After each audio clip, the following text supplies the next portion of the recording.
Some people don't like that. Let me get that picture. You want that picture? Come in. Oh, man. The water bottle. I can put your name on it. What part?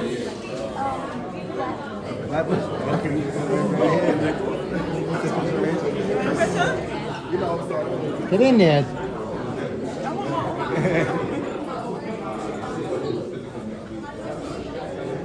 I got it. Send it to you. Thank you. That's Kate. Okay, guys, fire away, Richie. You have to stand up. Africa. How was your training camp? Training camp, it's been great as usual. Just another day. I'm having fun with this. You know, I've been putting in this work before I was champion, before the cameras, before the lights. So this is what comes with it. Yesterday at the Empire State Building, man, you guys went off, man. Both of you guys, man. What did you take out of that whole situation? You know, the guy backed out. You know, this guy backed out a $50,000 bet, talking about he went to his financial advisor and asked him what shit he bet me $50,000. So that right there already showed you this guy's. He's just all chat. He been saying since he got out the ring of his last fight for me not to run. You clearly can tell this guy don't know nothing about boxing. I've never been a runner. Liam Paris said the same thing the last fight, and then the commentators right after that was saying, and then during the fight was saying Hitchins is right in front of Liam Paris, not going anywhere. So, you know, this guy, his energy is just giving bullshit. But we'll see. We're 2 days away from fight night, and I'm ready. Waiting at the box. I don't feel to be back to your starter grounds here. It felt great. You know, I haven't been here since I won the championship, but this is a gym I always come back to every often. All the top pros in New York train here, so it's great to come back. The gym didn't look like this when I first started training here. They reconstructed it, but it's definitely great to see, you know, my old coaches, you know, Coach Sosa, Coach Benny, and just be around the new generation of kids. You know, this program when I first started it was not as packed as this, but it's glad to see, you know, guys like me made a big impact on the community, so other kids can want to come and try to make something positive out themselves, not just with boxing, out of life, period. Richardson, can you give us some clarity on the Tank, you know, social media thing? I know you guys have some history. You've known each other for a while. Is everything good with you guys? What was all that about? I mean, it is what it is. You know, Tank feel like he's helped me. I feel like I've helped Tank, and it is what it is. Like I said, as far as me, Richardson, all I can say towards that comment, as far as me, Richardson Hitchins, I put the work in myself. Nobody gave me no chains. Nobody gave me no cars. Nobody bought me no apartment. Nobody went and used a platform and said, put him on my undercard or do this.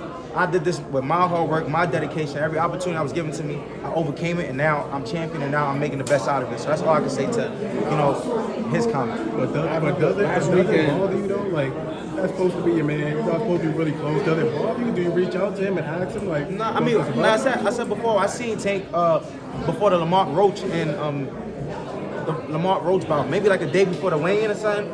I seen him by mistake in Manhattan, and I basically, you know, we chopped it up real quick. It was quick, it was brief, it was cordial. There was nothing, no animosity, but my focus is not on that, right? My focus is on, you know, building my legacy and making the best out of my career. So I can't focus on things that's not benefiting me. So it don't really bother me.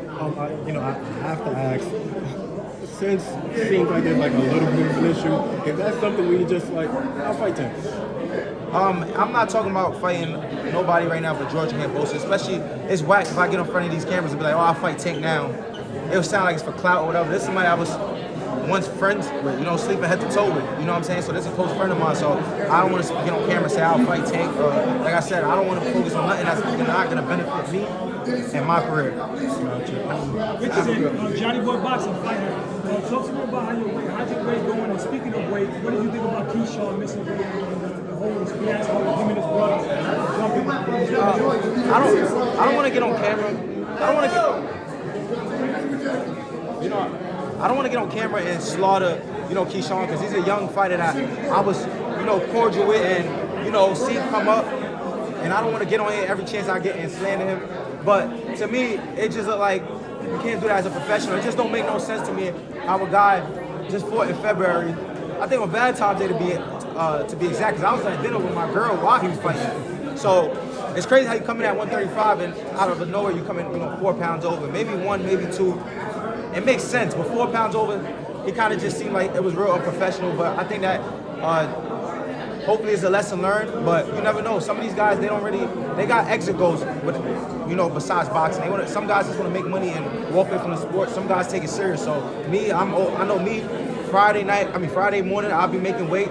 I've always been a constant professional, and it is what it is. Are you okay with distracted? Like, do you think after the championship he became distracted and that led to him missing weight? I don't know what it was. I really can't tell you what it is. I know Keyshawn was fighting his ass off, and he didn't choose to make that weight. Maybe that De Los Santos power spooked him.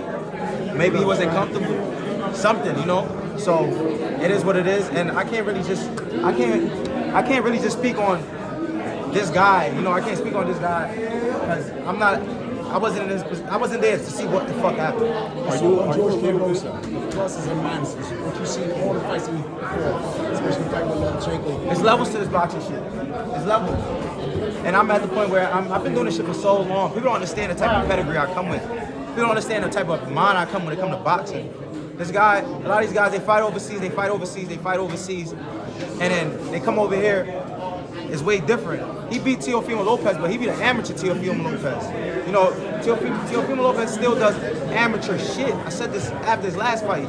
I never seen a guy dominate a guy in Arnold Barboza and barely land any punches.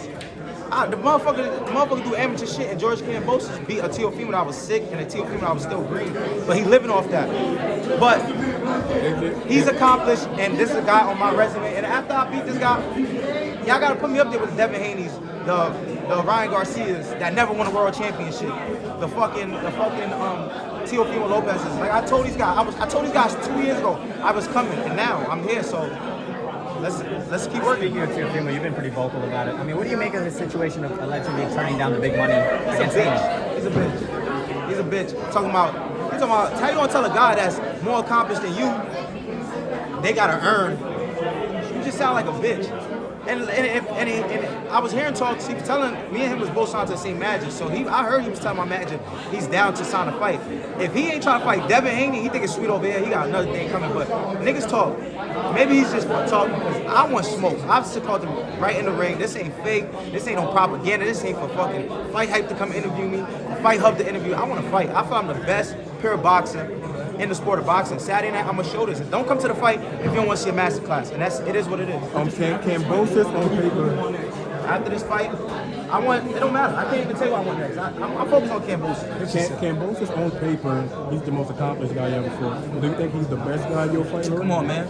Come on, you know that. Okay, so if he's not, then why should, if you beat him, why should we put you up there with the Devin Haney? Because that's what y'all do. That's what y'all control that narrative. I could be a guy that's 7-1. I'm like, he ain't do nothing. He ain't prove nothing.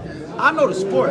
I know what's a tough. Like I told Liam Paro in the face-off, he was talking about you almost lost to a 5'4" Argentine. Liam Paro was a great champion. I ultimately respect him. But I told him at the face-off, the guy might be better than you, which is Gustavo Lemos. I'm here right now to say Gustavo Lemos is a tougher fight than Liam Paro. Liam Paro is more of a thinker, but that fight was tougher. So these people, a lot of people don't know about boxing. They see resumes, they be like, he did this, he did that. Oh, he the better fighter. Like I told Judge Kambosos, but from the eye test, he not shit, but he's a big name. And Saturday night, he gotta make me respect his fight game. Richardson, now, after the events of this past week, right, with Keyshawn and everything, him saying that, he couldn't make weight. He was always planning to go up to 140, your division, where you're a champion at. Does the narrative change now in this fight with Kambosos? Like, are you looking to get him out even sooner than just having him in there and boxing him out? To be honest, I know I've been promising the world that the fight getting close now, so I don't want to keep going with I'm gonna stop this guy. I do believe that I'm putting on a dominant performance, but I'm not gonna put the pressure on myself and say I'm going out here to stop this guy. I know for a fact it will be a dominant performance. That I don't care if it was belts on the line, if it was sparring on the line. If I don't dominate that guy in the boxing ring, I would be disappointed in myself. Do you feel he will bring a similar style to Liam Paro at all? No, way different. Two different fighters. Liam Paro, all he got is I'm not even gonna give away his tricks, but Liam Paro is not the same guy. 2 minutes. You came with his stuff to work out? No. Liam Paro, two different type of guys. Liam Paro is a much more savvier guy in the ring. A longer, more power, definitely more power from the eye test, and it just seems that Liam Parrow's on a whole different level. So Liam Parrow did surprise me when I got in the ring, but you gotta realize I'm on a high level of boxing, so it didn't help him get the job done. You know, yesterday Kambosos told you to your face that he's the king of New York. How do you feel about that? He's just chatting. I don't know. It's a word for Australia use out there. He's just babbling in his mouth right now. I don't know what the fuck he's talking about. Are you a little bit more comfortable now with the 10-pound rehydration, or are you still kind of like? I mean, nobody want to do a rehydration.